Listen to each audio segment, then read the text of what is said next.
안녕하세요. 아낌없이 크는 나무 아크나입니다. 오늘은 박노해 시인의 첫 자전수필 눈물꽃 소년을 준비했습니다. 박노해 시인이 남도의 작은 마을 동강에서 자라 국민학교를 졸업하기까지 평이라 불리던 소년 시절의 이야기를 담고 있습니다.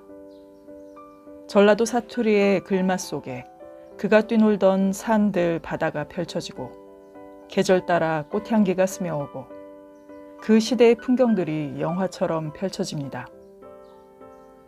한 인간을 키워낸 어른들의 지혜와 온 마을 이웃들의 따뜻한 정이 읽는 내내 웃음과 뭉클함을 느끼게 했습니다. 본문으로 들어가기 전에 구독, 좋아요 부탁드리고요.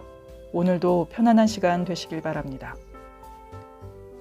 눈물꽃 소년, 지은이 박노해, 펴낸 곳 느린 걸음입니다. 물어물어 찾아간 길. 내 키가 할머니 허리쯤에나 닿던 때였다. 할머니가 처음으로 어려운 심부름을 시켰다. 아가, 저 정미소 지나서 상구비 길을 가다 보면 말이다. 큰 소나무가 줄지어 서 있고 논 가운데 아름드리 버드나무가 한 그루 서 있는디 맨 위 다락논이 우리 논이제. 가서 나락이 고개 숙였는지 좀 보고 오너라. 간 김에 말이다. 그 언덕에 이 할미가 심은 애기 동백이랑 유자나무가 얼마나 컸는지도 좀 보고 이? 할머니, 나가 가본 적이 없어서 길을 모른디라?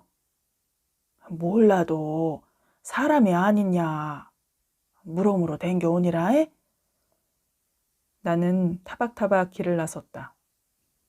걸어가다가 콩을 거두던 새댁을 만나고 나무하던 아재를 만나고 갯가에서 전어를 잡아 갈대에 꿰들고 오던 용재형을 만나고 고구마를 캐 이고 오던 윤희 누나를 만나고 만나는 이마다 오메 평이 혼자 어딜 가냐.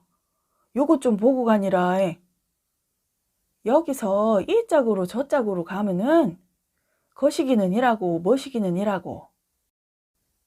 다들 한마디씩 함시롱 가는 길을 일러주었다. 가다가 목이 말라서 밭둑에 발그레한 대추알도 따먹고 돌배랑 팥배알도 따먹고 산국화도 따물고 산 언덕에 배 깔고 누워 기러기 때 나는 하늘을 바라보며 괜히 슬퍼지다가 툭 머리에 알밤 주는 밤나무를 씨 발로 차다가 후두두두 외려 몰매를 맞고서 웃옷을 벗어 밤을 그득 싸들고 뉘엿뉘엿 집으로 돌아왔다. 할머니 그랑께 말이오. 윤희 누나를 만난께 말이오. 아랫동네 아재가 지게 태워줘서 말이오. 그래 아가 그려. 근데 나락은 고개를 그랑께 할머니 소나무 아래서 꽁이 푸두둑 나는디 가본께로 알을 깠어라. 오다가 뱃마을 성님을 만난께요. 내일 물 들어올 때 전어때가 솔찬히 들 거라는디요. 아가 그랑께 유자나무는 글씨 할머니 나가 알밤을 주워 왔어라. 한낱가 드셔보시오잉. 아니 그랑께 애기 동백은 아따 할머니 걱정 마시쇼. 나락도 연두색으로 익어가고요. 수수도 고개 숙임시롱 할머니 안부 물으십디다. 그리고요 뭔 애기 동백이다요. 나보다 더 키가 큰 새악시 동백이더만요. 유자도 황금빛이 살랑살랑 함시롱 향기가 얼마나 좋은지라.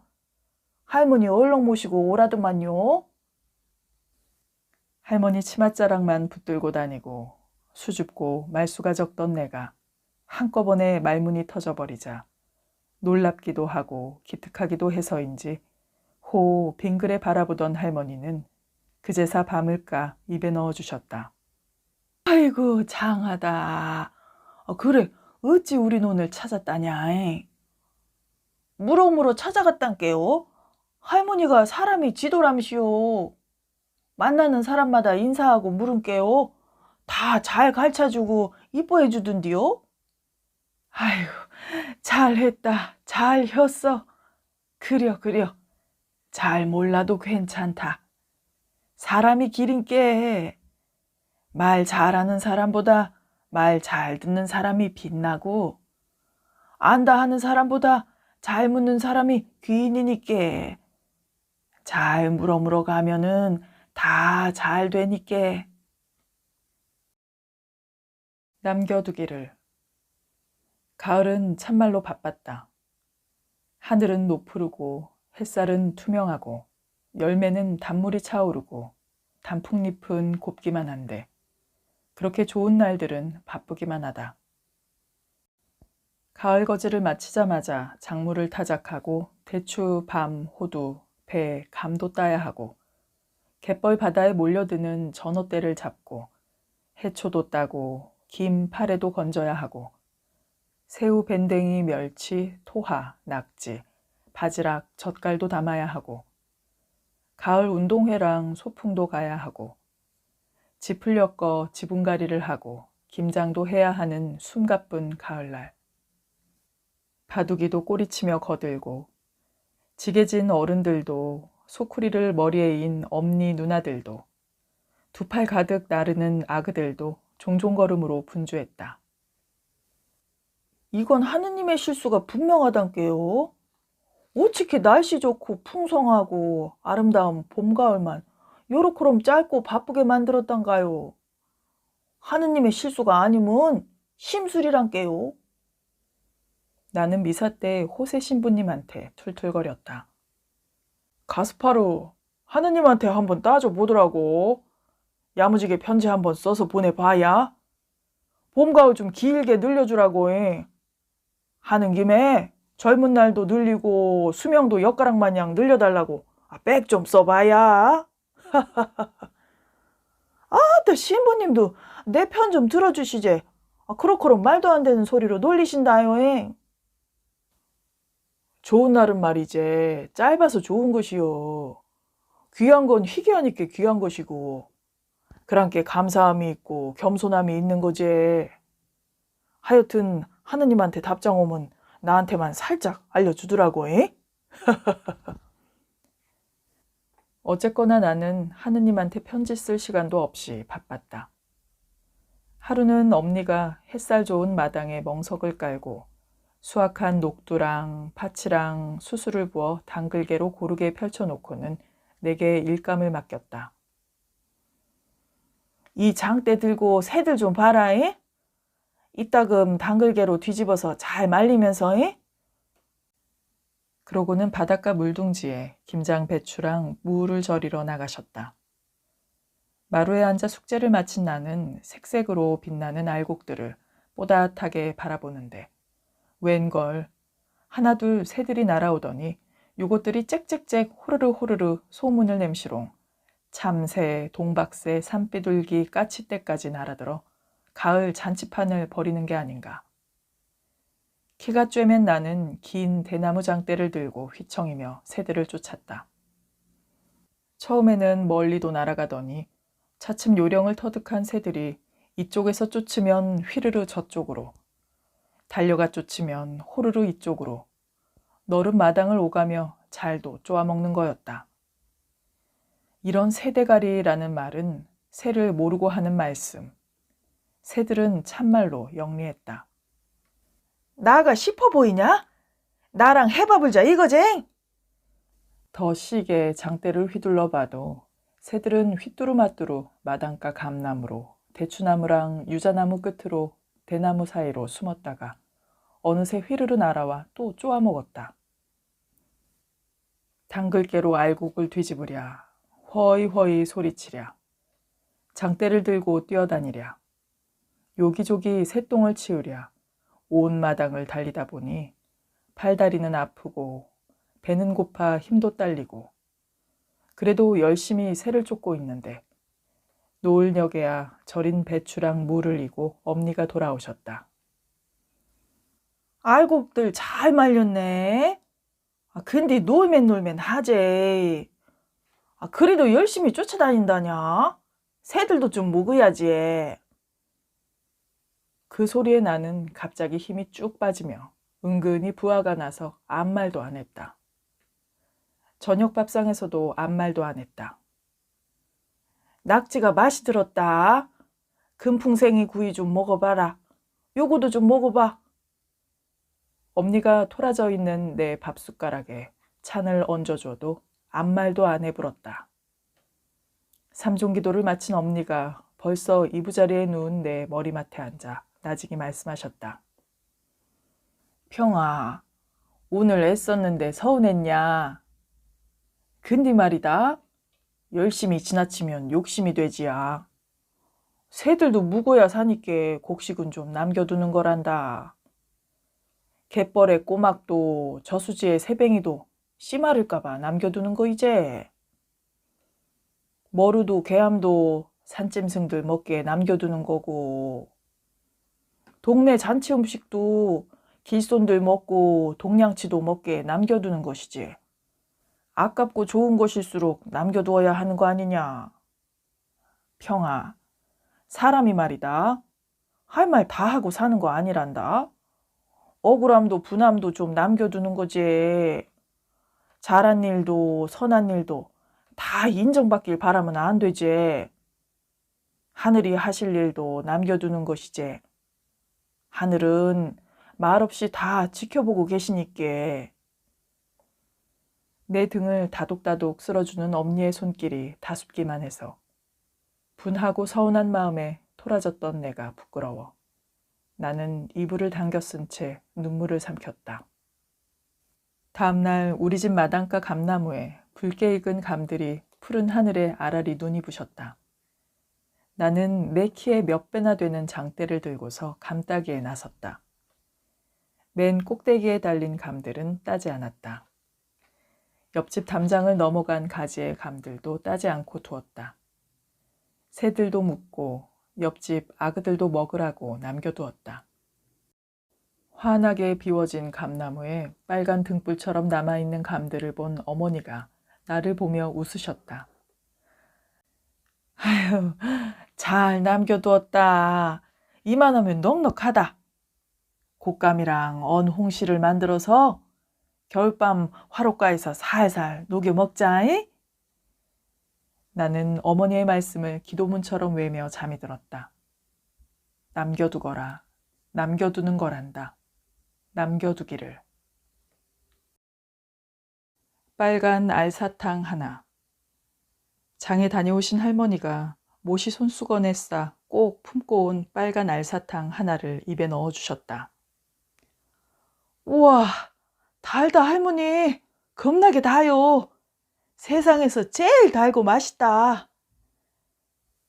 볼이 불룩한 알사탕을 빨며 나는 황홀감에 소리쳤다. 처음 먹어본 알사탕의 단맛은 며칠이 지나도록 내 입속과 몸 안을 굴러다녔다. 할머니가 잘 익은 대추알을 줘도, 붉은 홍시랑 몰캉한 달래알을 입에 넣어줘도 거시기 알사탕 참 달고 맛있었는지라. 온통 알사탕 생각뿐이었다.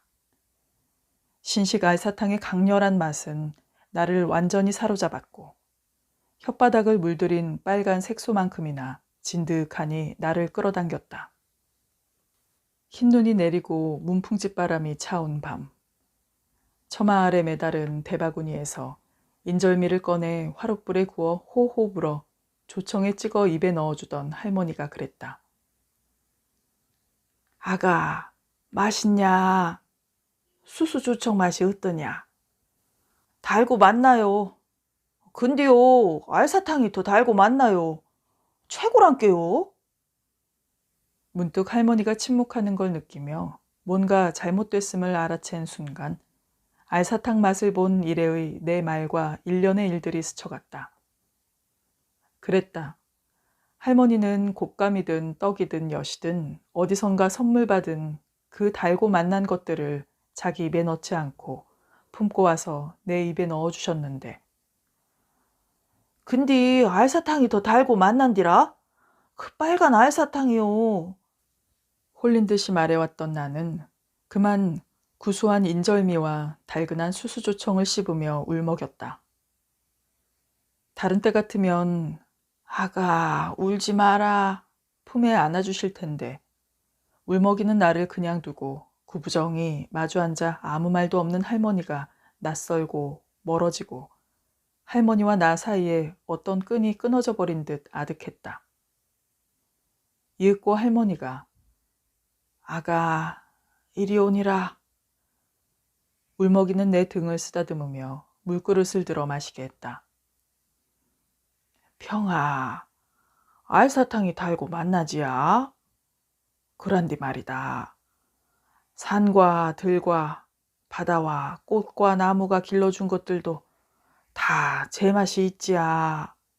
알사탕이 아무리 달고 맛나다 해도 말이다. 그것은 독한 것이지. 유순하고 단박하고 부드러운 맛을 무감하게 가려버리지. 다른 맛들과 나름의 단맛을 가리고 밀어내부는 건 좋은 것은 아니지.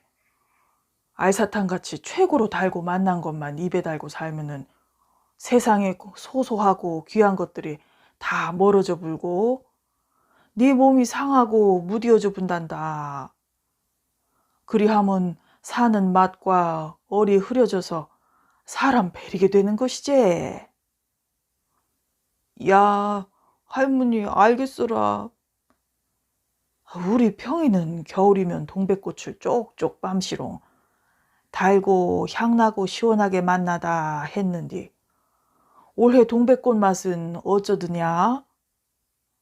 나는 말이다 아가 네 입에 넣어줄 벽꽃도 깨꽃도 감자꽃도 아욱꽃도 녹두꽃도 오이꽃도 가지꽃도 다 이쁘고 장하고 고맙기만 하니라.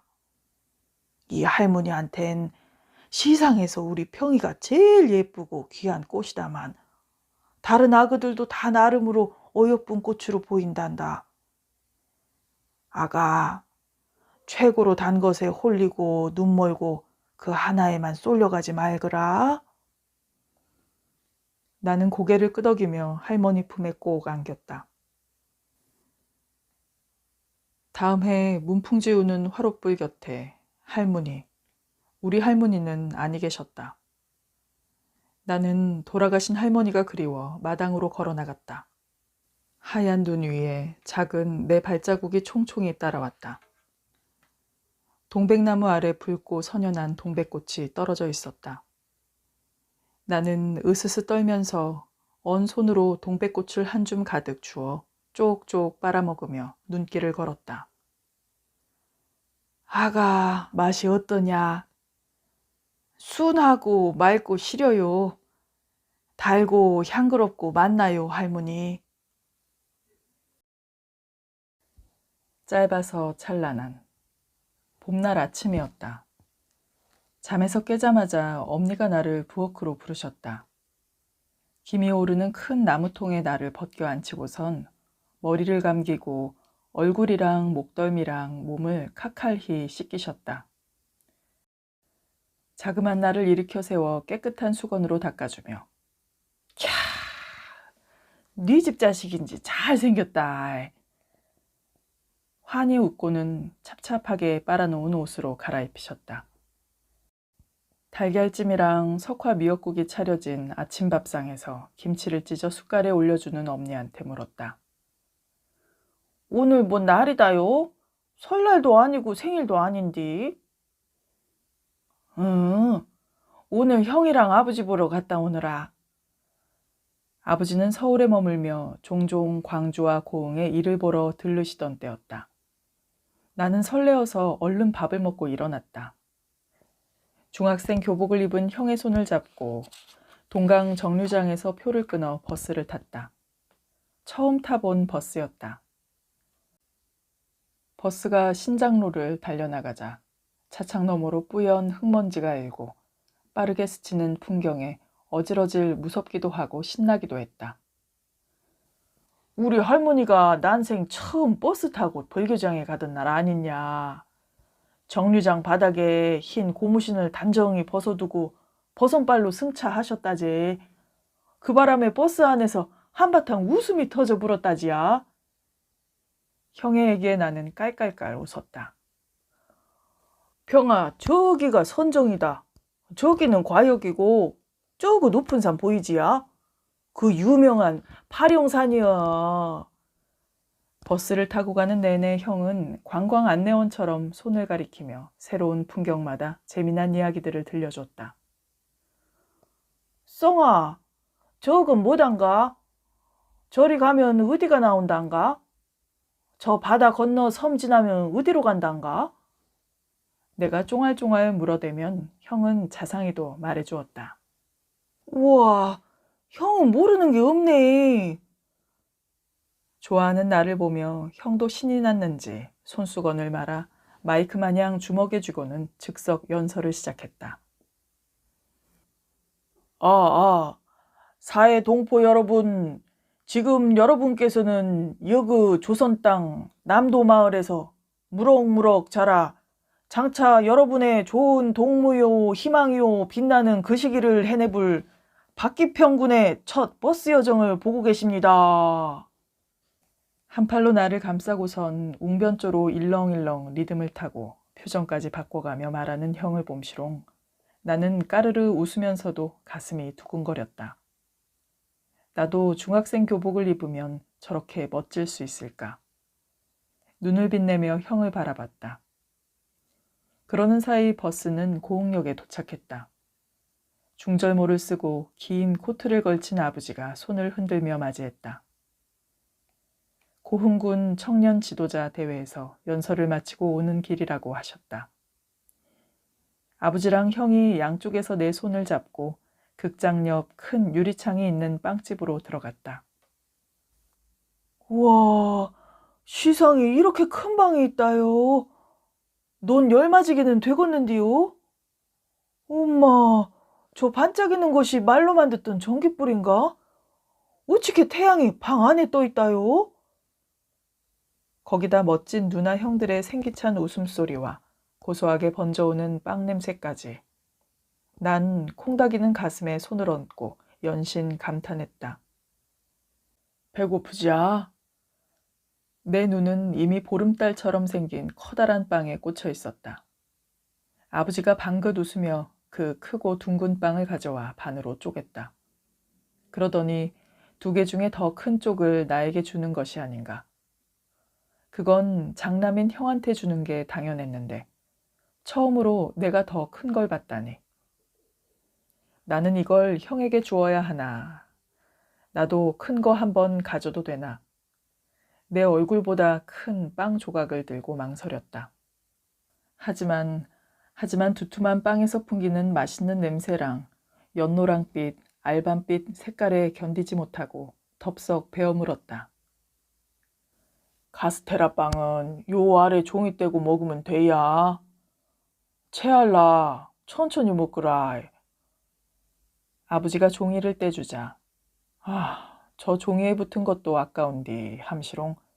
세상에서 제일 폭폭하고 달콤하고 부드러운 빵을 한 입 또 한 입 볼이 미어지게 먹었다.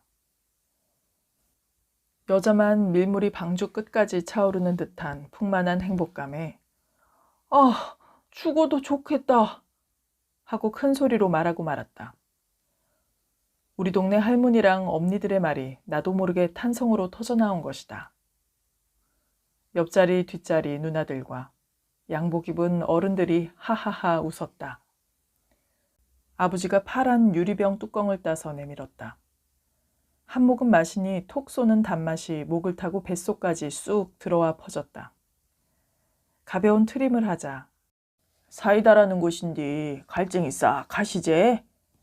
형이 내 등을 토닥토닥 쓸어주었다. 아버지가 약속된 만남을 마친 뒤 우리는 카스텔라와 도너츠를 싸들고 싱글벙글 집으로 돌아왔다.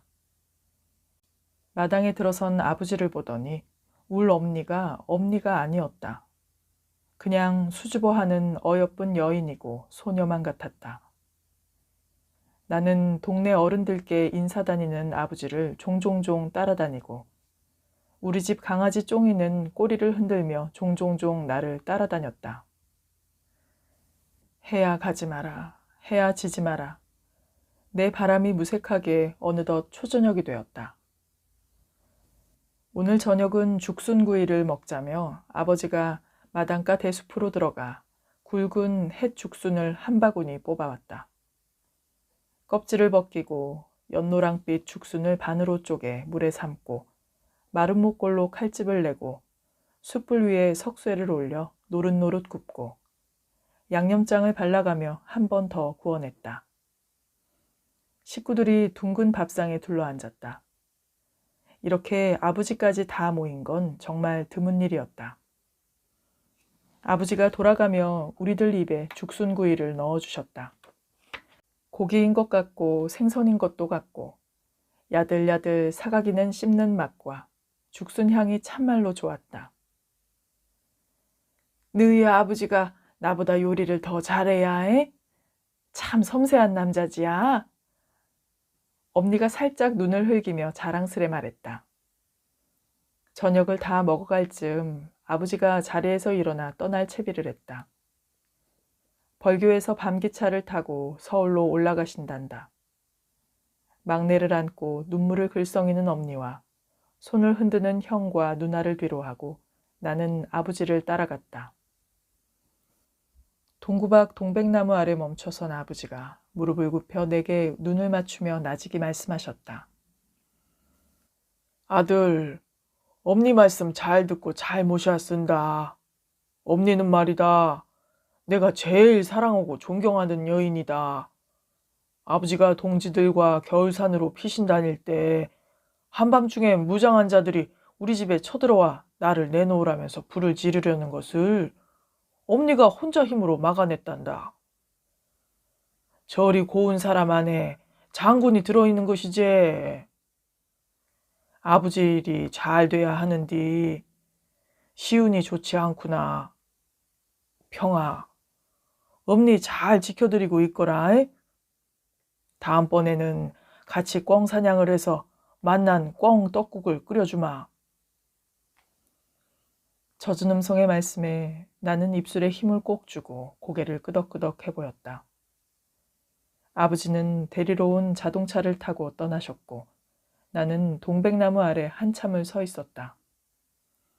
처음 타본 버스에 처음 보는 전깃불에 커다란 카스테라에 시원한 사이다에 아버지가 해준 죽순구이에 식구들이 다 모인 둥근 밥상까지 아버지와 함께 보낸 짧아서 찬란한 하루를 돌아보며 내 영혼의 화인. 아버지를 땅에 심고 돌아왔다. 내 나이 7살. 치자꽃 향기가 그윽한 초여름 날이었다. 마을 너른 마당에서 노제가 치러졌다. 친지들과 이웃들과 멀리서 온 조문객들까지 42살에 죽은 벗을 애통해하며 탄식했다. 나는 젊고 어여쁜 엄니의 상복자락을 붙들고 노제상에 놓인 빨간 토마토를 달라고 작은 손으로 톡톡거렸다. 엄니가 토마토를 쥐어주자 해사하게 웃는 나를 보며 사람들이 눈물을 훔쳤다. 어쩌거나 저 어린 걸 남겨두고 어찌 가신다냐. 만장을 든 사람들 뒤로 꽃상여가 나가고 긴 행렬이 이어졌다. 인제 가면 언제 오나 가는 발길 무거운디 먼저 가는 하늘길이 어찌 이리 멀고 기냐. 어이야디 넘자 저 하늘 북망산천 뭐다더니 내 집 앞이 북망일세. 정든님을 여기 두고 어이하여 홀로 가나. 구슬픈 상여소리가 이어지고 마을 정자나무를 돌아 보리밭을 지나 굽이굽이 황토길을 밟고 바다가 내려다 보이는 노동산 자락에 상여가 멈춰섰다. 무덤이 파지고 관이 내려지고 한 삽 두 삽 붉은 황토가 뿌려져 관을 덮어갔다. 그때였다. 여보, 안 돼요라. 나도 같이 가요. 흰 삼배옷을 입은 어머니가 풀쩍 무덤 속으로 뛰어내렸다. 붉은 황토 위에 쓰러져 우는 어머니는 한 마리 흰 나비만 같았다. 산 사람은 살아야지. 어린 자식들 봐서라도 살아야지. 마을 사람들이 함께 울며 어머니를 부축해 끌어올렸다. 그렇게 아버지를 묻고 온 어머니는 얼마 동안 무덤가를 헤매고 다녔다. 하지만 어머니는 오래 울지 않았다. 아버지가 돌아가신 날의 통곡 한 번, 화관 때 무덤에 뛰어들어 붉은 울음 한 번, 장례를 마치고 허청허청 돌아와 아버지 주검을 뉘었던 방 안에 쓰러져 긴 울음 한 번, 그것으로 끝이었다. 37살에 홀로 된 그날 이후 어머니는 눈물을 보인 적이 없었다.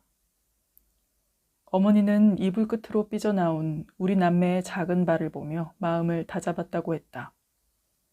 그리고 어느 날 우리를 나란히 앉힌 뒤 호롱불에 심지를 돋우고는 말씀하셨다. 인자 우리 집안에는 아버지가 없다. 이 엄니가 무슨 일을 해서라도 너희 5남매 학교는 다 보낼 것이여. 명심해라. 애비 없는 자식 소리 듣지 않게 정직하고 단정하게 꿋꿋이 앞을 향해 걸어가야 한다. 어머니는 하루아침에 여위어버린 몸을 일으켜 아버지가 남긴 여러 일들을 처리하고 농사때를 놓치지 않으려 바쁜 날들을 보냈다. 그러나 조용한 시간이면 어머니와 누나와 형은 여전히 아버지의 상여를 메고 비틀거리는 것처럼 보였다. 자기 몫의 슬픔과 상실을 지고 각자 앞가림을 해나가느라 이전처럼 누구 하나 나를 바라봐주고 안아주는 사람이 없었다. 하루하루 아버지의 부재가 나를 지켜줄 보호막이 없다는 실감이 안개처럼 몰려들었다. 커다란 외로움과 불안감이 어린 내 안을 파고들었다. 아버지 하고 불러보아도 대답 없는 메아리만 울렸다. 해 아래 있어도 그늘이었고 동무들 속에서도 쓸쓸했고 늘 목덜미가 시렸고 괜스레 눈물이 나고 자주 아팠다. 하루는 뭔가에 체한 것인지 몇 날이나 숨이 죽어가다 깨어나 엄니, 단수수깡 먹고 싶어 하더니 스르르 또 쓰러지더라 했다. 아기도 아니고 소년도 아니고 가족도 아니고 고아도 아니고 보호의 품은 깨어졌으나 홀로 걸어갈 내 안의 무언가는 깨어나지 못한 나이. 문득문득 한낮의 어둠이 찾아오고 한밤에 몽유가 걸어오고 자주 세상의 소리가 끊어졌고 이 지상에 나 혼자인 듯 아득해지곤 했다. 그날은 해가 쨍쨍한 한낮이었다. 엄니는 타작한 보릿대들을 마당에 펼쳐 말려놓고 밭으로 나가셨다. 나는 혼자 텅 빈 집 마당에 앉아 있었다. 너른 흙마당에 햇볕이 신기루처럼 어른거리며 어지러웠다. 순간 또 한낮의 어둠과 정적이 엄습했고 나는 어둠에 사로잡혀 부엌으로 숨어들었다. 검은 부엌도 조용하고 무서웠다. 나는 성냥통을 들고 마당으로 나왔다. 샛노랗게 반짝이는 보릿대 위에 앉아 부들부들 떨며 무언가에 홀린 듯 성냥개비를 꺼내 탁탁탁 불을 붙였다. 마른 보릿대에 불티가 튀고 불살이 타오르고 마당으로 번진 불길이 나를 삼킬 듯이 넘실대고 있었다. 이글거리는 불길에 얼굴이 뜨거워질 때 번쩍 정신이 들면서 나는 하얗게 질려버렸다. 불이야 소리치려 해도 비명마저 얼어붙고 물을 부으려고 일어서려 해도 몸이 얼어붙어 움직이지 않았다. 무시무시한 공포였다. 그때였다. 누군가 후다다닥 달려와 얼어있던 나를 낚아채더니 내 머리에 물을 들이부었다. 그러고선 날래게 물 항아리를 들고 와 바가지로 물을 퍼부으며 불을 잡기 시작했다. 아랫집 점이 누나였다. 물이 떨어지자 치마를 풀러 불을 때리고 덮고 밟으며 불을 꺼나갔다. 이윽고 잔불 정리까지 마친 누나가 땀과 검정 불티성이 몸으로 걸어왔다. 놀랐지야? 인자 다 때려잡았다. 다 잘 되어버렸다. 물 뒤집어 쓴 내 옷을 벗겨 데인 곳이 없는지 이리저리 살펴보고는 놀라 떨고 있는 나를 한참을 안아주었다. 그제야 울음이 터져나왔다. 평아, 여기 가만히 있으라잉. 누나는 동네 샘터로 달려가 물을 길어오더니 장독대 돌판 위에 나를 앉히고 몸을 씻겼다. 아이고, 평이네 아버지 데리고 가더니 평이도 데리고 갈라 그러요. 이 집 살라버릴라 그러요. 중음신이 달라붙어 춥고 배고프다고 불을 질렀구만. 누나는 솔가지를 꺾어 물에 적신 뒤 촤촤 마당에 뿌리고 쌀 한 줌을 쥐고 와 허이 허이 허공에 뿌렸다. 중음신들 이거 잡숫고 힘내서 승천하시오. 다시는 우리 평이랑 아그들 곁에 의심 마시오. 나는 점이 누나 품에서 울다가 잠이 들었다. 깨어나니 저물녘이었다. 밭일하고 돌아온 엄니 곁에서 점이 누나가 두런거리고 있었다. 나가 우리 집 마당에서 콩을 털고 있는데 글씨 도리깨가 맥없이 꺾이더만 내 등짝을 팍 때리더란께요. 기분이 쌈시롱 가만히 서 있었더니 이 짝에서 불냄새가 나고 연기 같은 게 보이게 그냥 울타리 박차고 넘어왔지라. 성냥이 달궈져 불었는가 어디서 불티가 날았는가 보리대에 불이 이는디 아이고 무서워 봅디다요. 흠이 벌건 불길이 마당에 자욱하고 혀를 널름널름 지붕을 넘으려고 발광을 하는디 불길 한가운데 평이가 미동도 않고 오독하니 앉아있더란 말이오. 나가 어찌게 불을 껐는지도 모르게 미쳐 춤을 추고 나분께 불이 죽어있습디다. 평이가 놀라서 정신을 놔버렸어. 저 맴속에도 불이 났을 거요. 아이고 몸소리야. 그래도 다 잘 돼버렸어. 선령님들이 지켜주셨지라. 아휴, 자네마저 일 나가고 없었으면 어찌 되었겠는가. 애썼네. 감사하네. 자네 강단 있는 대처가 우리 평이를 살리고 이 집을 지켰네. 복 받을 것이네. 자네도 쏠찬히 놀랐을 것인데 가서 밥 챙겨 묵고 푹 자소. 엄니가 점이 누나를 배웅하는 소리가 들리고 나는 다시 잠에 빠졌다. 그날 밤 꿈에서 불타는 우리 집을 애가타게 지켜보다가 몸이 얼어붙어 꼼짝도 못하다가 그만 요에다 오줌지도를 그리고 말았다. 그로부터 석 달 동안이나 나는 그 악몽이 찾아오는 밤이면 어김없이 오줌지도를 그렸고 아침이면 요를 빨아 빨랫줄에 널어놓고는 곡식을 까붓기는 키를 머리에 쓰고 동네를 돌며 소금을 얻으러 다녔다. 아이고 평이 또 지도 그렸다냐. 자 소금 받아라. 그러고는 나무 밥주걱을 들어 내 작은 뺨에 찰싹 때려주었다. 나는 꾸벅 인사하고 돌아서서 다음 집으로 향했다. 물귀신아 떨어져 나가불어라 옛다. 부지깽이로 머리에 쓴 키를 탁탁 때리고는 또 소금 한 줌. 그렇게 창피하고 부끄러운 망신의 키를 쓰고 몇몇 집을 더 돌고는 고개를 푹 숙인 채 우리 집 마당으로 들어섰다. 잘 댕겨왔냐? 아침부터 욕봤다. 엄니는 어두운 소금 바가지를 들고서 허이허이 내 등 뒤에서 흰 소금을 높이 높이 흩뿌렸다. 인자 가슴 펴고 고개 들어라. 그 해당화처럼 나팔꽃처럼 해맑게 웃어불어라. 나는 키를 벗고 돌아서서 아침해를 바라보았다. 그로부터 몇 년 뒤 호세 신부님한테 고해하듯 이 사건을 말한 적이 있다. 하하, 가스파르가 오줌 싸게였구만. 그란디 불을 냈을 땐 제정신이 아니었겠지. 어린 나이에 아버지 돌아가시고 얼마 안 되었으니께. 사람이 제정신을 차리지 않으면 다른 정신이 스며들어와 불쟁. 제정신을 놓으면 뭔 일이든 벌어지고 뭔 짓이든 하게 되는 거지.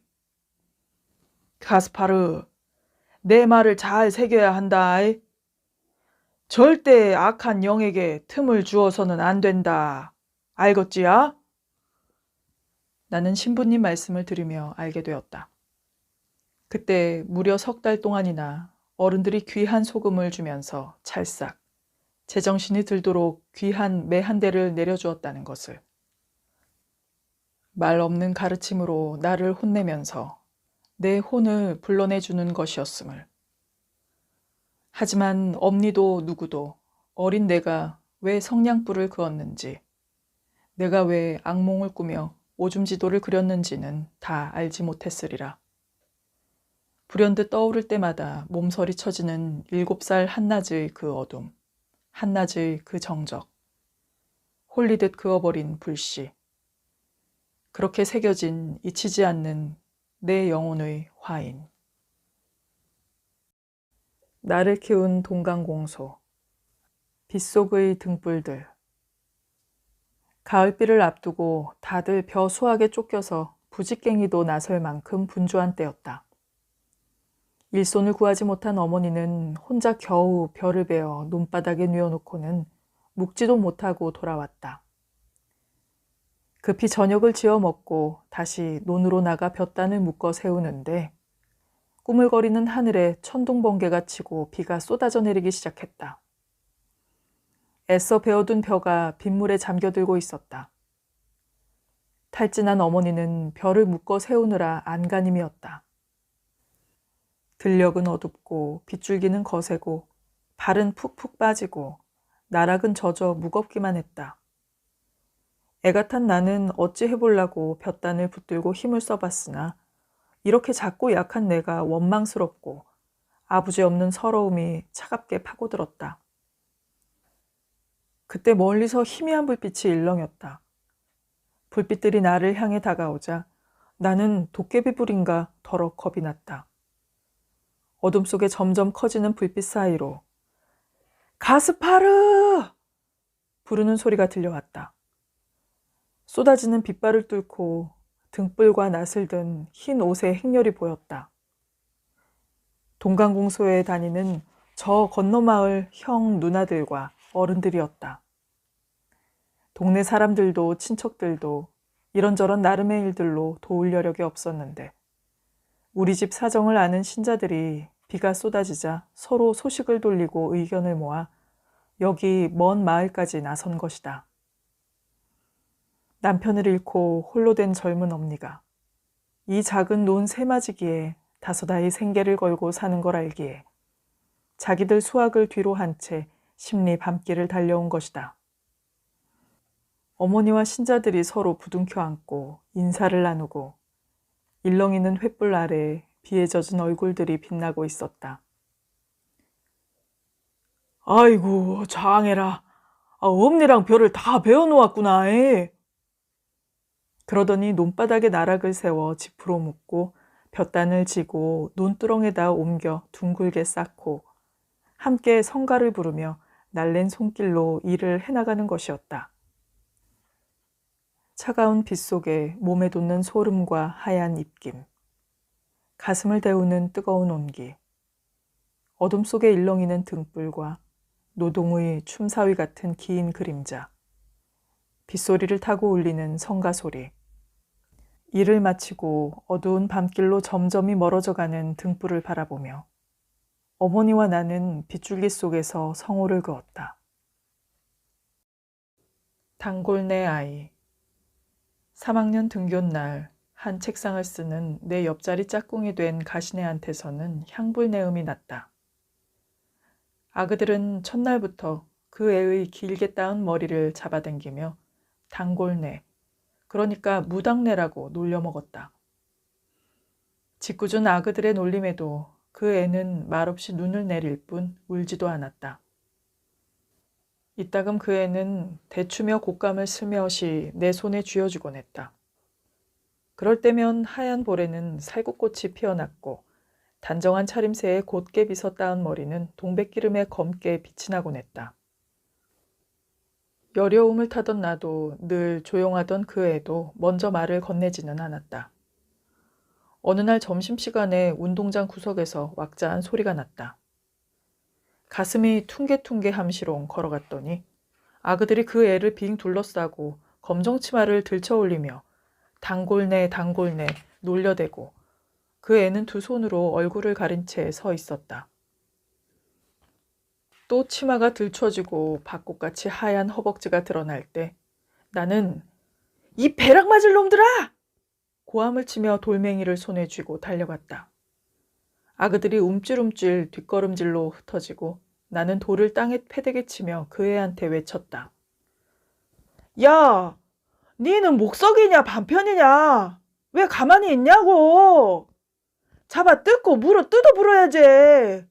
울고불고 소리라도 쳐야지. 애기 짐승처럼 풀썩 쪼그려 앉아 고개를 숙이고 있던 그 애가 처음으로 나를 똑바로 쳐다보더니 말했다. 나는 울며불며 하면은 안 되는데. 그러면은 우리 할머니가 못 살아야. 그 애가 어깨를 들먹이며 울음을 삼켰다. 에이, 그냥 울어불어야? 소리내 울어불어야? 내가 다시 소리치자 두 손으로 얼굴을 가리고 한참이나 소리 없이 들썩이던 그 애가 일어나더니 말했다. 난 이제 괜찮아야.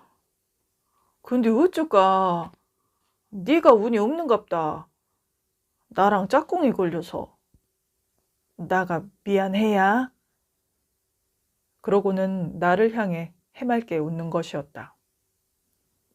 그 뒤로 우리 반 아그들은 그 애를 놀리지 않았고 다른 반 아이들도 한두 번 놀려대다 눈치껏 잠잠해졌다.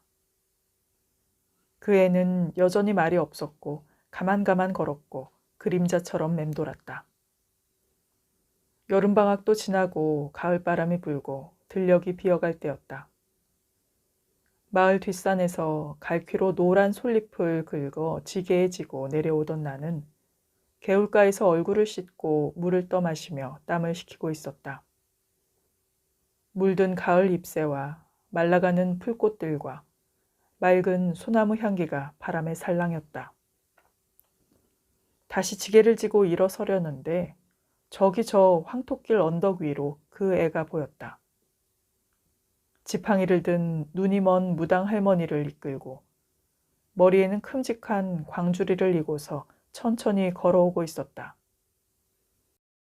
나는 은빛 억새 사이로 느릿느릿한 할머니와 그 애의 걸음을 바라보다 청둥오리 때 울며 나는 푸른 하늘을 바라보다 바람에 우수수 날리는 낙엽을 바라보다 괜시리 목이 메어와서 그 애가 더 가까이 오기 전에 지게를 지고 싸게 걸었으나 오늘따라 욕심껏 재운 나무찜이 무거워 자꾸만 느려지는 것이었다.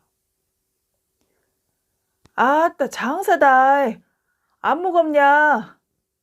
요 나무 아래서 좀 쉬어가재. 그 애가 뒤에서 노래하듯 불렀다. 아가, 누구 아는 이냐? 네, 할머니. 우리 반 짝꿍이여라. 안녕하시지라, 할머니요. 나는 큰 나무에 지게를 받쳐 세워놓고 허리 숙여 인사를 드렸다. 듣던 대로 낭낭하네. 뭐라더라. 세상에서 제일 낭송 좋고 글씨 좋고 마음씨 깊고 용기 있는 짝꿍이라더만. 그러자 노을빛에 더해 홍옥 사과처럼 붉어진 볼로 그 애가 말했다. 아유, 할머니, 나가 언제 그랬다고요? 나 아무 말도 안 했구만요. 할머니가 옆구리에 손을 짚고 허리를 두드려 펴고 서셨다. 눈은 멀었으나 훤칠하고 반듯한 생김에 귀티가 났다. 바람은 불어서 으름꽃빛 치마에 옥색 고름이 날리고 가늘게 웃음 띤 고운 주름의 얼굴이 환히 시렸다. 오늘 동네 굿이 있는갑죠? 너럭바위 위에 할머니를 앉혀드리며 물었다. 어이, 그러네. 월남에서 전사했다는디 먼 이국 땅에서 감지 못한 눈을 여기서 고이 품어 보내드려야 안 되겠는가? 아까운 우리 새끼들이 생나무 꺾기도 죽어가누만. 우리 정숙이 아비도 6.25 동란 때 상에서 앓다가 일찍 가고 말았는디 애미도 시름시름 하다가 떠나갔고. 몹쓸 싸움이지. 정숙이. 난 그의 이름을 한 번도 불러주질 않았구나. 정숙이도 그런 사연이 있었구나. 나는 먼 곳을 바라보며 애먼 억새가지만 꺾고 있었다.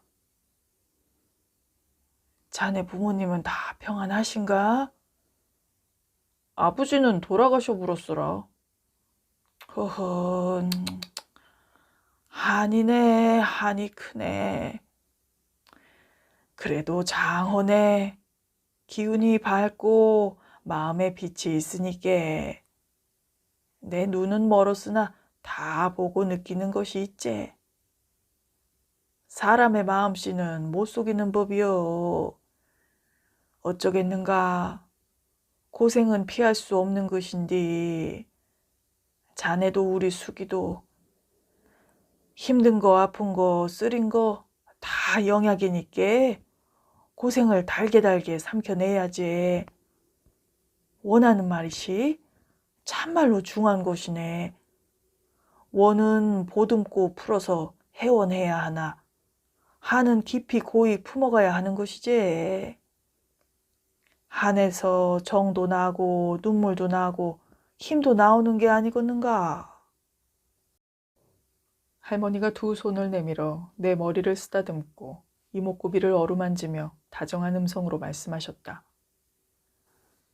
상이 좋네. 귀인이여. 하늘은 중언이에게 고생을 내려 단련시키지. 비구름이건 눈보라건 다 햇님이 가는 길 아닌가. 굽히지 말고 걸어가소.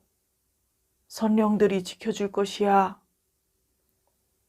할머니를 타고 흘러오는 그 유장한 울림에 고요한 떨림에 나도 모르게 콧날이 시큰해짐시롱 서산에 걸린 붉은 태양처럼 뜨거운 것이 목너미로 삼켜졌다.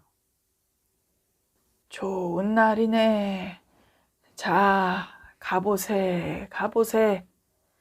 가봐야 아는 것이네. 가보세. 녹두꽃 피는 길로 파랑새 노래 따라 가보세.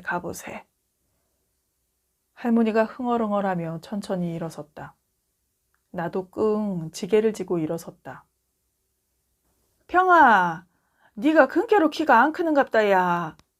키로 하면 나가 네 누나다이. 아이고, 저 가시네 하고는 쫑알쫑알 명랑해도 지적이네. 나는 속말을 하며 뒤따라오는 정수기를 돌아봤다. 한 손은 눈먼 할머니 지팡이를 잡고 한 손은 내 옷소매를 살며시 잡았다 놓았다 함시롱 은방울 꽃마냥 생글생글한 정수기. 늘 말 없이 눈을 내리깔던 애가 놀림당하면서도 울지도 않던 애가 네 안에도 이런 얼굴이 있었구나. 하지만 내 맘속에선 아그들에게 빙 둘러싸여 나는 울면 안 되는디, 글면은 울 할머니가 못 사는디. 눈물 그렁그렁한 그날의 정수기가 떠올라서 자꾸만 가슴이 애리는 것이었다. 다음 해 봄, 정수기는 원령이 많다 하는 먼 마을로 할머니 따라 전학을 갔다. 그 애는 그곳에서도 단골레 할머니 손을 잡고 길눈이 소녀로 걸어가고 있을까. 그 애는 한번 목 놓아 울었을까. 비밀한 그해 여름. 여름방학이 왔다. 해는 길고 볕은 뜨겁고 시간은 많았다.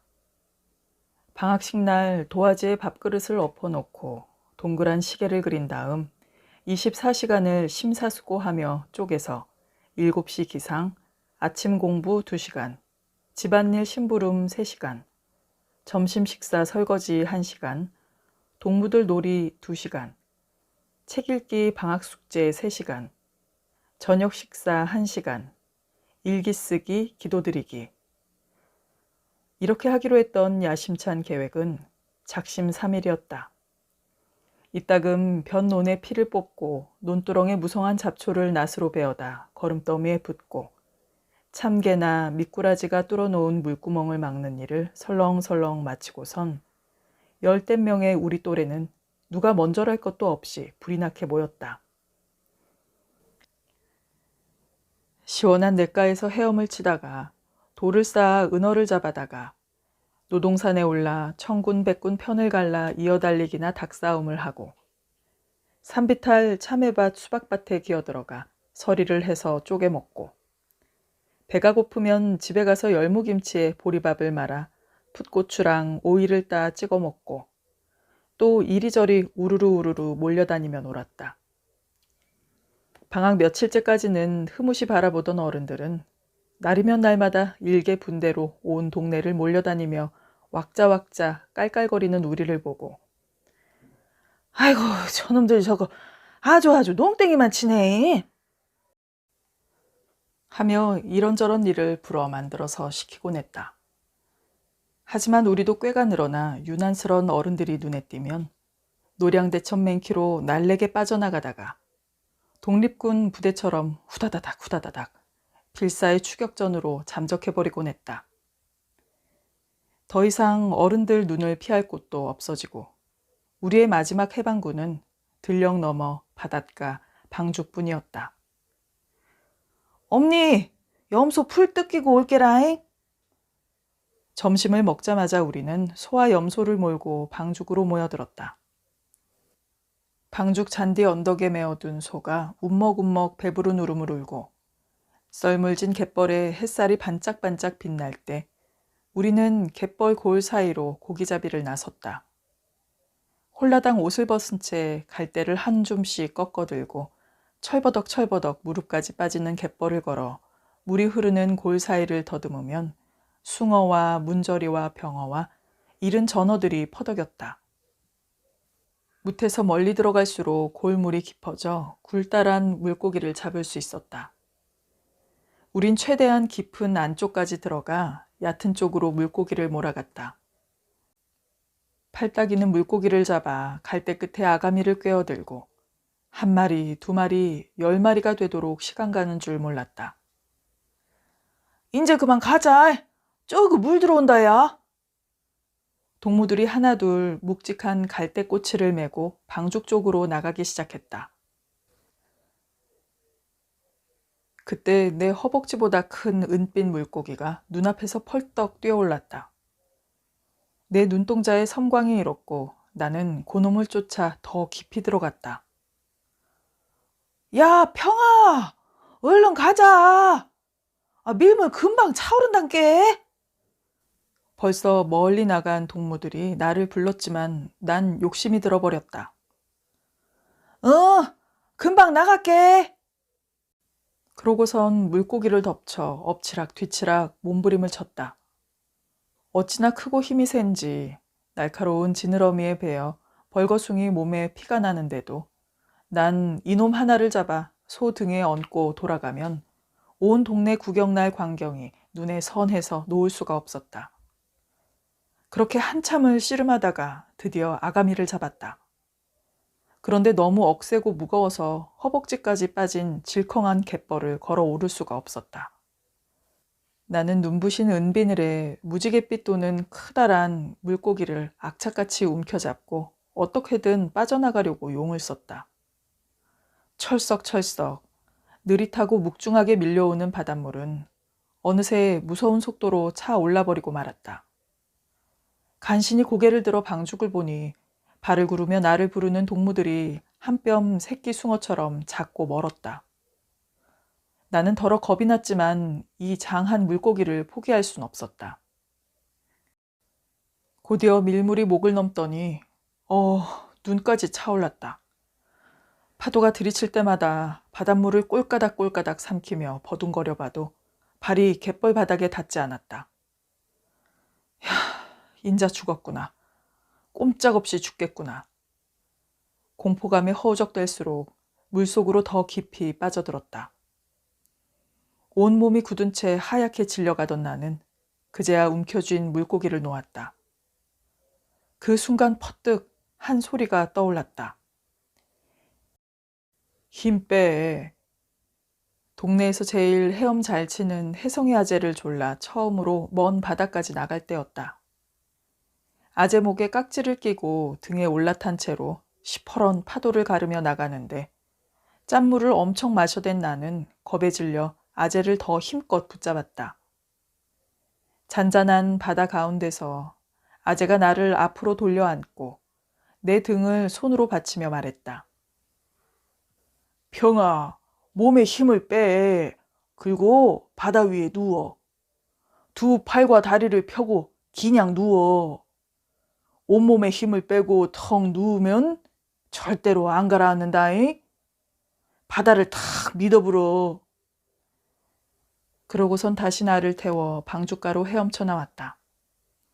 아재는 물에 뜨기 위해서는 가라앉을 줄 아는 것이 먼저라며 숨을 한번 크게 마신 뒤 물속으로 들어가 숨을 다 내쉬면서 바닥을 박차고 솟구쳐 올라 물 위에 떠다니는 연습을 시켰더랬다. 그 다음부터 헤엄치는 건 그냥 되어불었다. 나는 아재와의 기억을 떠올리며 온몸에 힘을 빼고 바닷물에 몸을 맡겼다. 천천히 몸이 떠올랐다. 두 팔로 물을 저어 방죽 쪽으로 머리를 향하게 한 뒤 물살 위에 큰 대자로 누웠다. 가볍게 뜬 내 몸은 철썩철썩 바닷물을 따라 방죽 쪽으로 밀려나갔다. 나는 물살의 흐름을 타며 부드럽게 팔을 저었다. 눈앞에 펼쳐진 건 새파란 하늘과 눈부신 태양뿐이었다. 촤, 쏴, 바닷물의 노래 사이로 동무들이 애타게 부르는 소리랑 운모 소 울음소리랑 우리 집 강아지 쫑이가 짖는 소리가 들려왔다. 인자 살았구나 싶을 때 나는 팔을 저을 힘도 발차기 할 힘도 없었다. 그제서야 나는 바보, 이 바보, 멍충이, 얼간이 욕심쟁이라며 스스로에게 중얼거렸다. 첨벙첨벙 동무들이 물가로 뛰어들고 쫑이가 내 뺨을 핥고 나를 끌어당겨 부축하는 손길에 안도하며 나는 정신을 잃어버렸다. 얼마가 지난 걸까? 눈을 뜨니 동무들의 까만 눈동자가 나를 들여다보고 있었다. 평아, 안 죽었지? 산 거지? 나는 물을 토해내고서 다시 드러누웠다. 엉엉엉 동무들이 가슴팍이며 다리에 엎어져 울기 시작했다. 야야, 숨 좀 쉬자야. 니들 땜시 또 죽겠다. 나가 말이다. 심청이 기별을 몰고 온 거북이 따라서 용궁까지 갈라다가 말이야. 니들을 두고 갈 수가 없어서 돌아오다가 황소만한 물고기랑 한판 안 붙어버렸냐. 힘 참 세더라잉. 엊그제 5일장 천막 극단에서 본 심청가 한 소절을 끌어다 뭉치고 일어섰지만 아이고 차마 부끄러워서 큰 물고기 욕심 때문이었다고는 말할 수가 없었다. 그렇게 아그들과 헤어지고 꼬리치는 쫑이를 데리고 비틀비틀 집 앞까지 걸어갔다. 엄니가 걱정할까봐 태연스레 방으로 들어갔지만 몸에 오한이 나고 불덩이가 올라 잠이 들고 말았다. 깨나 보니 엄니가 손으로 내 이마를 짚어보고 있었다. 나는 엄니한테 아무 말도 안 했고 엄니도 묻지 않았다. 일어나 앉아 엄니가 끓여준 녹두죽을 후후 불어 떠먹고는 다시 잠에 빠져들었다. 내가 누워있던 며칠 사이 동무들은 동네 사람들이며 학교 아그들이며 만나는 사람마다 이야기를 풀어놨다. 그게 말이요. 평이 혼자 홀린 듯이 물 차오르는 먼 바다 쪽으로 가더란 말이요. 그러더만 큰 대자로 누워서 돌아오더란께요. 뭔 일이었는지 우리 몰라라. 그러더니 말을 할수록 보태고 부풀려 소설 한 편을 써나가기 시작했다. 나 황소만한 거북이가 평이를 태우고 가더만요. 인당수 심청이가 기별을 함시로 바닥에 비용궁으로 데리고 갔다가라. 우리가 부르는 소리를 듣고서 크다란 무지갯빛 물고기가 등에 태워다 댈다 주었단께요. 그렇게 살았지라. 바다 한가운데서 뭔 심으로 혼자 나오간디요? 하여튼 비밀한 머시기가 아니겠소잉? 그랬다. 그것은 비밀한 일이었다. 무거운 욕심에 가라앉아 죽을 뻔한 내가 너무 바보 같고 창피해서 내 입으로 말할 수 없는 비밀한 일이었다. 그 여름날 이후 나는 솔찬히 변한 것만 같았다. 내가 무언가에 집착할 때, 악착같이 이기려 할 때, 빛나고 좋은 건 내가 한다고 욕심이 들 때, 그럴 때면 어김없이 그 여름의 비밀한 일이 소스라치게 바닷물 속으로 나를 끌고 들어가는 것이었다. 그 순간 퍼뜩 힘 빼, 온몸에 힘을 빼, 얼른 놓아버려 하는 소리와 함께 제정신을 차리곤 하는 것이었다. 비밀한 그해 여름, 시퍼런 바다의 가르침이었다. 도서실의 등불 하나. 내 인생에 가장 많은 책을 읽은 때는 11살, 그 봄이었다. 누나는 광주로 형은 서울로 진학을 하고 엄니는 우리 학비를 벌러 멀리 타지로 떠나고 나는 학교가 끝나도 텅 빈 집으로 가기가 싫었다. 갯벌 바람은 아직 시리기만 하고 산에 핀 첫 진달래는 왜 그리 붉고 섭든지 내 발길은 학교의 작은 도서실로 향했다. 그때 나는 연단에 올라가 빛나던 웅변도 그만두고 큰 상을 타오던 장문도 손을 놓고 내 안에 이글거리는 무언가를 어쩌지 못한 채 어떤 커다란 고독과 허기에 시달렸다. 세상 모든 걸 다 씹어먹고도 고플 만한 허기. 크고 깊은 마음의 허기였다. 나는 전깃불도 들어오지 않는 도서실이 어둑어둑해질 때까지 무섭도록 책을 읽어나갔다. 어두운 잠실 속 누에가 푸른 뽕잎을 사각사각 먹어치우듯 사락사락 책장을 먹어 삼켰다. 책을 펼쳐들면 그대로 다른 세계, 다른 시간으로 이동해버렸다. 미지의 땅을 탐험하며 길을 잃고 쓰러지고 다시 일어서서 혁명가와 영웅들의 모험길을 동행하고 어느 시인의 심장으로 숨어들고 주인공의 첫 키스에 두근거리는 가슴으로 눈을 감고 포성이 울리는 참호에 앉아 마지막 편지를 쓰고 사막을 걷는 낙타의 등 위에서 더운 숨결을 따라 흔들리고 눈보라가 몰아치는 설원길을 하얗게 떨며 말 달리고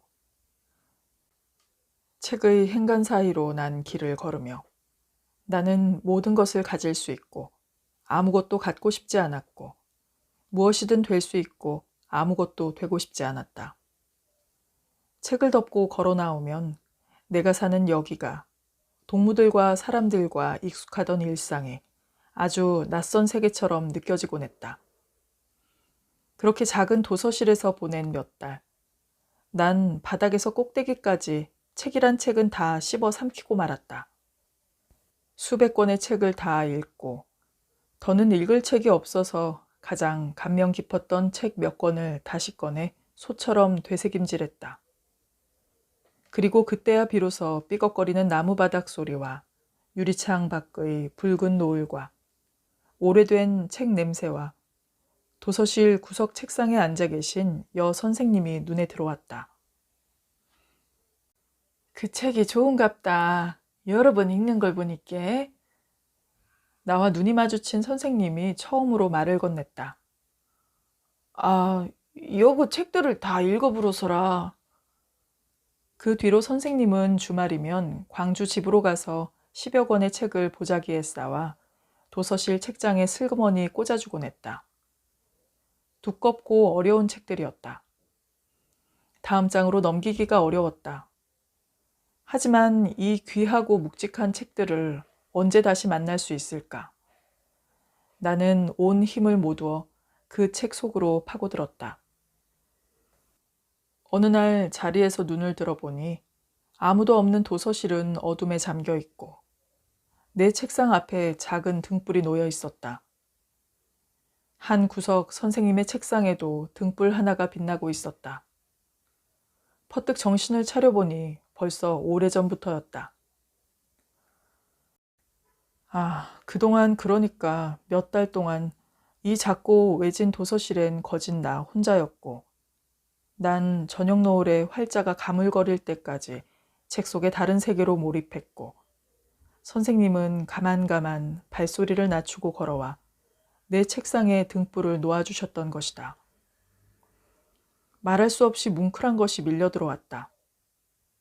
난 책을 덮고 일어섰다. 책상 위에 등불을 들고 흔들리는 빛에 길을 걸어 선생님께 가져다 드렸다. 벌써 다 읽었냐? 더 보제. 아니요라. 다 봤어라. 선생님도 얼른 가셔야지라. 꾸벅 인사를 하고 도서실 문을 나서며 나는 그렇게나 부끄럽고 죄송할 수가 없었다.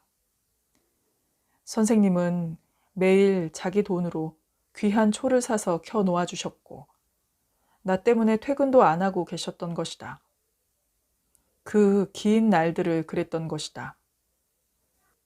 책에 빠져든 내가 몇 시간 만에 일어나 어둑해진 도서실 문을 나서면 내 등 뒤에서 찰카당 문을 잠그고 그때야 밤길을 걸어 퇴근하는 선생님의 모습이 서늘하게 다가왔다. 그날 이후 나는 도서실을 가지 않았다. 왜 도서실에 안 온다냐? 나도 늦게까지 조용히 할 일이 있으니 와서 책 봐라잉? 수업을 마치고 운동장에서 마주친 선생님이 말을 건넸다. 나는 선생님을 바라보지도 못하고 그냥 땅속으로 들어가 불었으면 하는 심정에 퉁명스럽게 말하고 말았다. 도서실에 있는 책은 다 봐부러서라. 농번기라 얼른 집에 가봐야 써서라. 그러고는 돌아서 교문을 달려 나왔다. 바보, 쑥맥, 이 등신. 어쩌구나 선생님한테 감사하다는 인사 한마디 못하고 자꾸만 뜨거운 것이 북받쳐서 나는 눈물길을 걸어 텅 빈 집으로 들어섰다. 상처난 아이의 미칠 듯한 허기의 독서에 작은 석상 같은 부동의 독서에 가만가만 등불을 놓아주고 말없이 기다려준 선생님. 저녁도 거르고 퇴근도 늦게 해 홀로 밤길을 걸어가면서도 단 한 명의 책 읽는 아이를 조용히 지켜주던 선생님. 나는 바보만 같아서 선생님 성함도 묻지 못하고 감사의 쪽지 한 장 전하지도 못하고 그렇게 도서실을 뒤로하고 말았다. 이름도 얼굴도 기억나지 않지만 선생님의 속 깊은 마음만은 아직도 꺼지지 않는 등불로 내 안을 비추고 있다. 은미한 빛으로 나를 감싸주는 선생님. 눈물의 기도. 2월의 종업식 날이었다. 선생님이 교실 문을 열고 들어서자 왁자하던 소리도 조용. 까만 눈동자들이 일제히 선생님이 들고 온 하얀 종이에 꽂혔다. 한 명 한 명 호명 소리와 함께 성적표가 주어졌다. 영희는 입을 가리고 웃고 경석이는 얼른 덮어불고 선미는 시무룩하고 용칠이는 벌써 울상이고 그것도 잠깐. 니는 니 것도 좀 보제. 서로 기웃대고 장난치며 성적표를 돌려봄시롱 기분을 달랬다. 나는 담담했다. 우가 둘이고 나머진 다 수였다. 행동평가도 뭐 그냥 좋았다. 성적표에 따라 저마다 표정과 심정은 달라도 인자 모두의 관심은 저 금색 테두리가 빛나는 올해의 우등상이었다. 근데 내 이름이 아니었다. 우등상은 옥정이었다. 아그들이 웅성웅성 술렁이고 담임 선생님은 표창을 하고는 말 없이 나가불었다. 아그들이 우르르 내 책상에 몰려들었다. 어쩌구나 평이 네가 받아야 하는 것인디. 그랑께 옥정이는 우가 4개고 수는 3개뿐인디. 요것이 말이오 닭이요. 어찌 뻔한 우등상이 날아가 본다냐.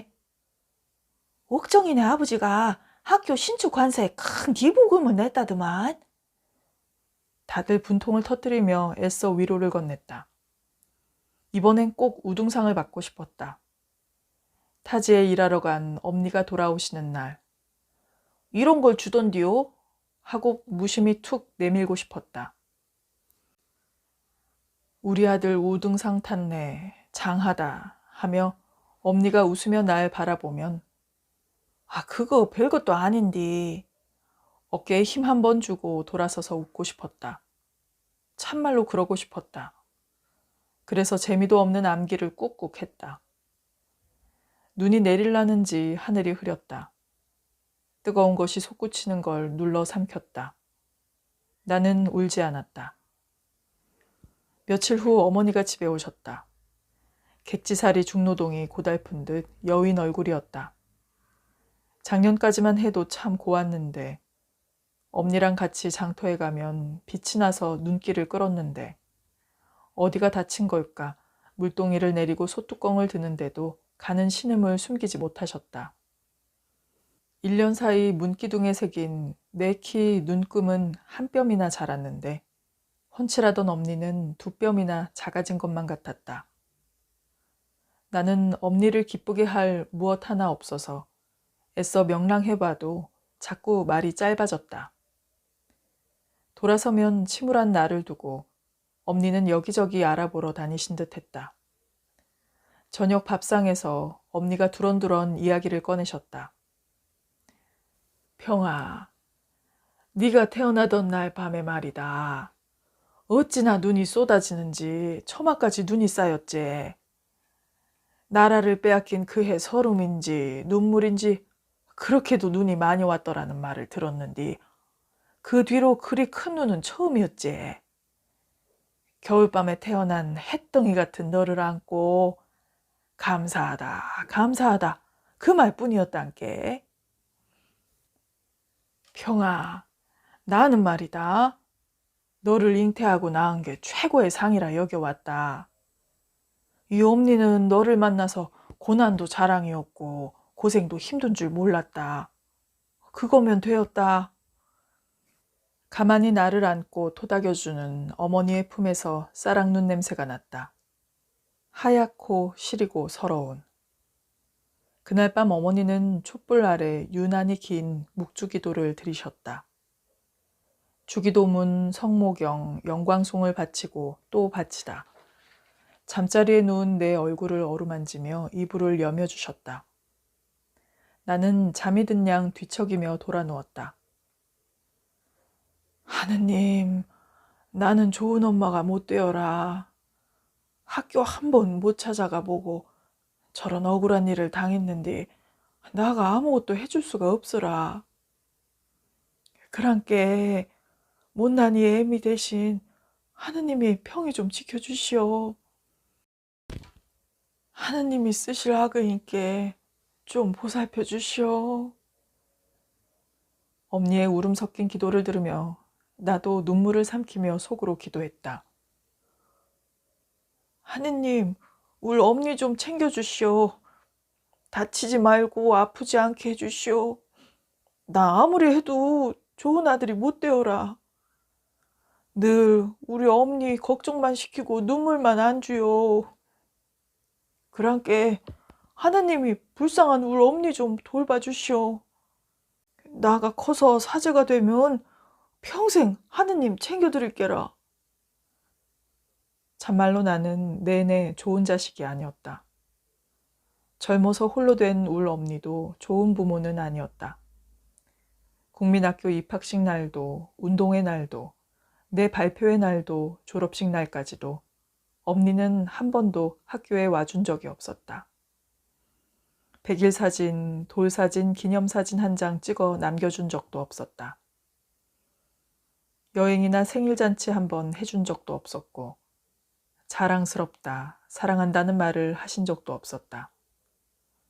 그랬다. 울 엄니와 나는 좋은 부모도 좋은 자식도 아니었다. 그저 말없이 곁을 지키며 함께했고 서로를 향해 눈물의 기도를 바쳐줄 뿐이었다.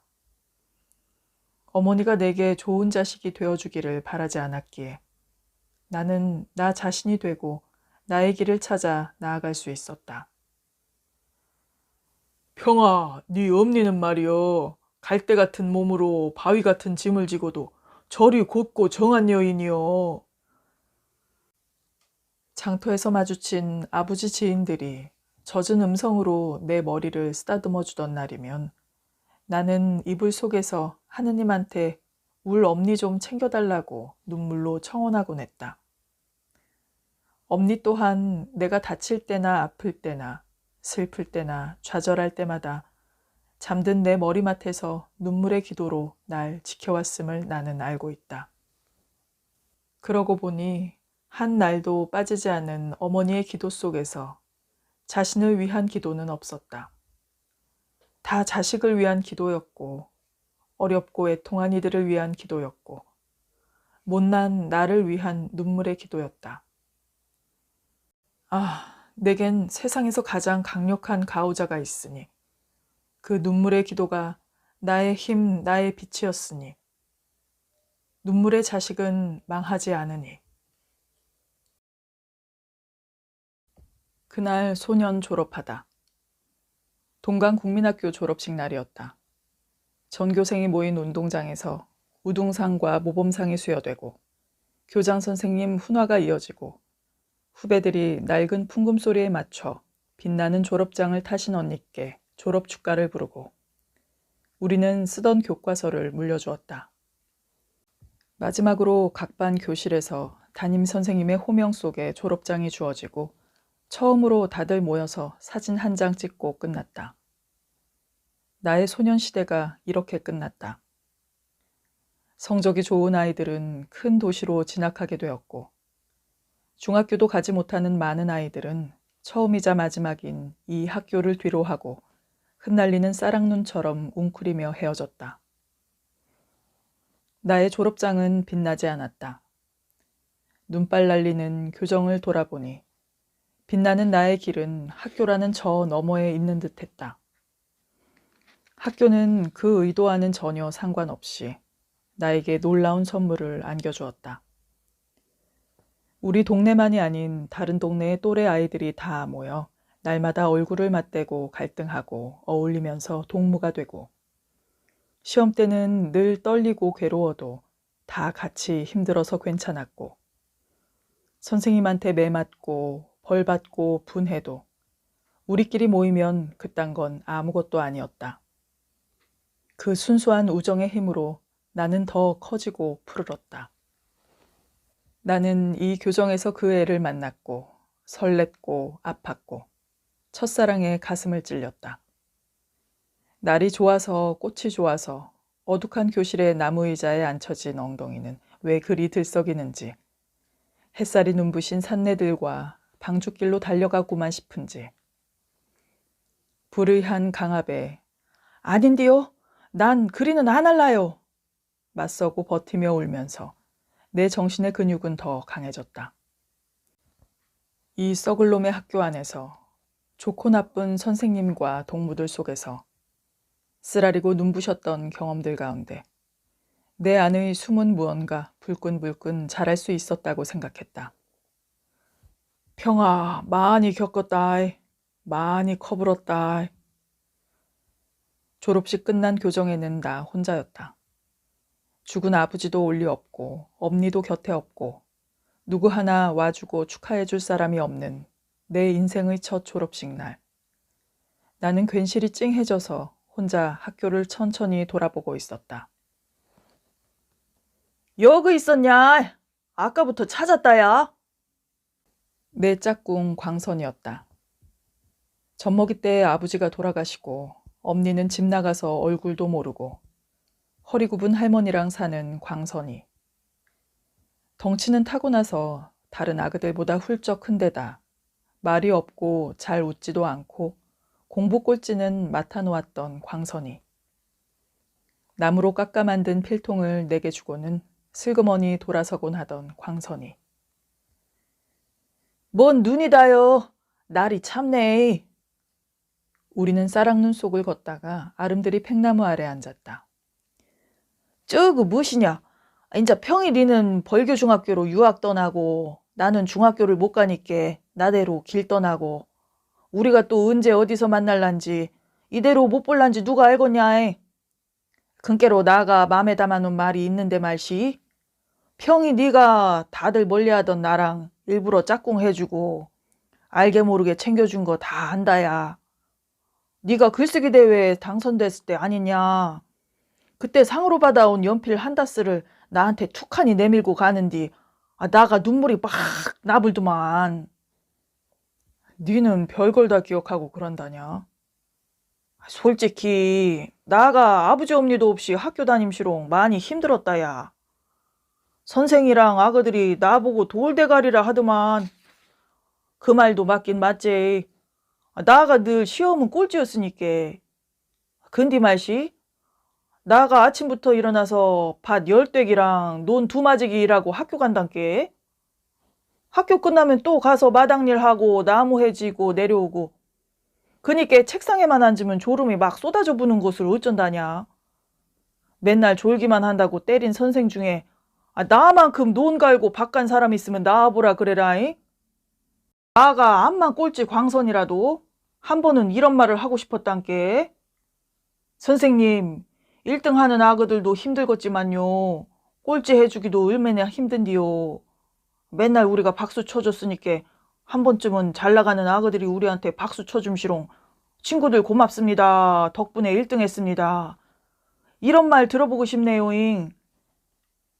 하지만 뭐 결국 속으로만 하고 입 밖으로는 못 꺼냈지. 장하다.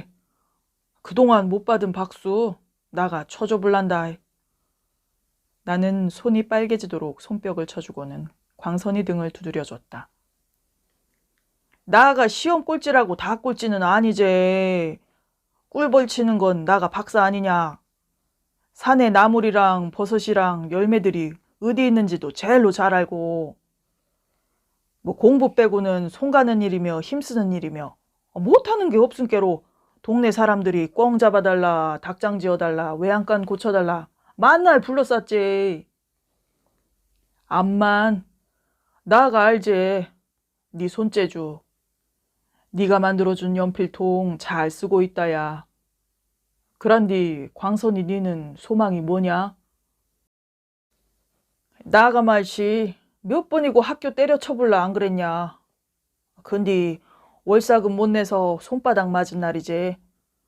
학교 빼먹고 강가에 앉아 울다가 터덜터덜 걸어가는디 우리 할머니가 동구밭까지 지팡이 짚고 나와서 학교 잘 댕겨왔냐 함시롱 이 왼수 같은 손주를 기다리고 있더라고. 그래서 나아가 국민학교는 졸업해불자 마음을 먹었지. 우리 할머니도 얼마나 짠한가. 젊은 날 서방님 여이고 자기 손으로 아들 묻고 혼자서 나를 키움시로.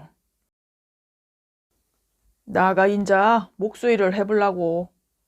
돈 모아서 우리 할머니 만난 거 사드리고 고운 옷 입혀드리는 게 소원이다야. 광선이의 큰 덩치가 점차 꺼이꺼이 들썩였다. 나도 자꾸만 속이 뜨거워져서 말 없이 눈발만 바라보았다. 한참을 그러다가 서로를 보고 영 머쓱해서 씩 웃었다. 그래도 나아가 기어코 오늘 동광국민학교를 졸업해버렸다. 자, 여기 내 이름 박힌 졸업장 좀 봐라잉. 이것이 내 처음이자 마지막 졸업장 아니겠냐. 내가 이걸 해내버렸다 이 말이지. 고맙다 기평아. 나가 크면 말이시. 나처럼 안 된 사람들, 나같이 운 없고 속 아픈 사람들 곁에 짝꿍으로 앉아줄 거다. 평이 네가 내 짝꿍 해준 건 맨키로. 우리는 시린 손을 불며 일어나 교문을 나섰다. 졸업식 대목을 맞아 학교 앞에 하나뿐인 중국 요리집 굴뚝에 하얀 연기가 날리고 텅텅 면발 치는 소리가 길까지 울렸다. 좀 사는 집 아그들이 가게 문을 나서며 내게 살가운 작별 인사를 건네오는데 그 아이의 인사보다 그 아이 입술에 묻은 진갈색 짜장면 냄새가 미치게 속을 끌어당겼다. 국민학교 졸업장이 광선이에게는 아마도 처음이자 마지막인 대단한 졸업장일 것이다. 이런 날, 이 쓸쓸한 작별의 날, 광선이에게 짜장면을 곱빼기로 사주고 싶은데 그럴 수 있다면 참말 좋겠는데. 나는 침을 꿀꺽 삼키고 허리를 곧게 편 뒤 광선이의 손을 잡고 빠르게 중국 요리집 앞을 지나쳤다. 그리고 장터국밥집 앞에서 광선이에게 잠시 기다리라고 한 뒤 유리문을 힘차게 열었다. 둥근 드럼통 식탁에 둘러앉은 왁자한 손님들을 지나 여주인장 앞에 섰다. 안녕하신가라. 나가 오늘 졸업을 했는디라. 시방 돈이 쪼까 모자라요. 중학교 첫 방학 때까지 꼭 갚을 테니 국밥 2그릇만 주시오. 오늘 꼭 밥 한 끼 사줘야 할 동무가 있어서 앞뒤 없이 안 이뤄요. 나요, 약속을 지키는 남자요. 국밥을 말다가 느닷없이 요것이 무엇이단가. 주인 아주머니가 내 눈을 빤히 바라보며 웃으며 말했다. 아이고, 오늘이 국민학교 졸업식이라 이거제? 그랑께 그냥 딱 밥을 해주시라 이 말이제? 참, 낯이 있긴 헌디 부모님은 졸업식에 안 오셨는가? 부모님 함자가 어찌 되는가? 부모님 이름은 팔아먹지 않을라요.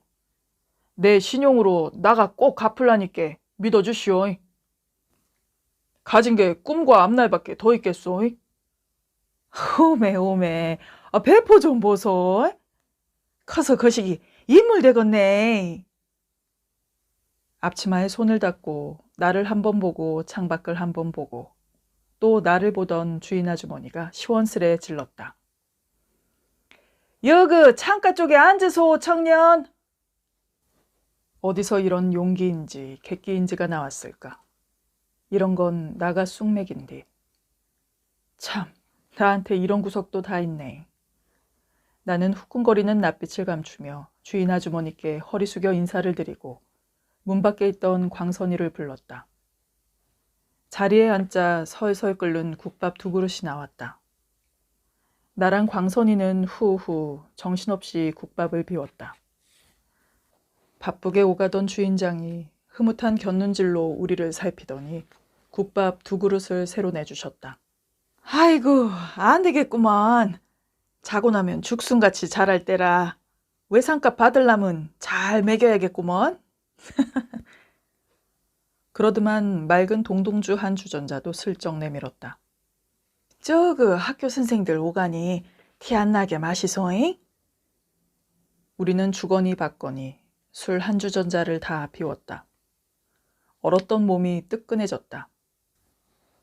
식사를 마치고 광선이에게 먼저 나가 있으라고 한 뒤 주인 아주머니께 갔다.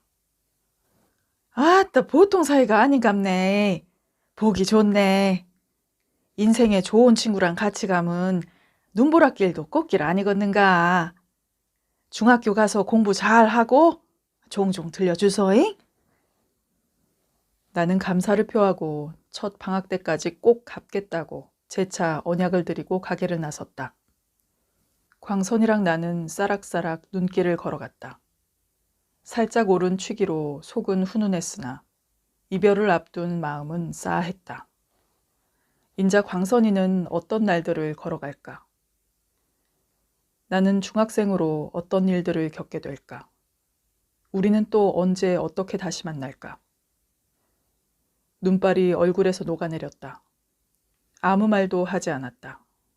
그래야만 할 것 같았다. 갈림길에서 우리는 멈춰섰다. 광선이는 몇 시간 사이에 만년 꼴찌, 불우한 소년에서 푸르른 청년으로 내 앞에 서 있었다. 고맙다, 내 유일한 짝꿍.